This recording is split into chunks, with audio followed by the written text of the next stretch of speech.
The potential bestseller of the iPhone SE2, iPhone 9, will be released on time thanks to India and several other countries. Smartphone production moved outside of China according to numerous sources.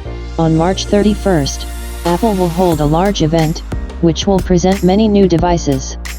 True, because of the outbreak of coronavirus, the Cupertians are unlikely to conduct this event live, but this is not so important.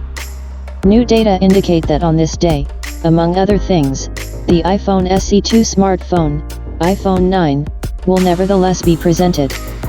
Recall, some sources insist that the output of this model will be postponed.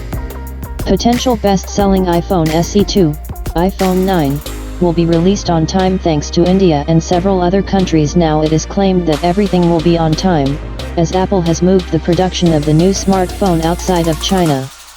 In particular, the device will be assembled in India, where production of various iPhones has long been established.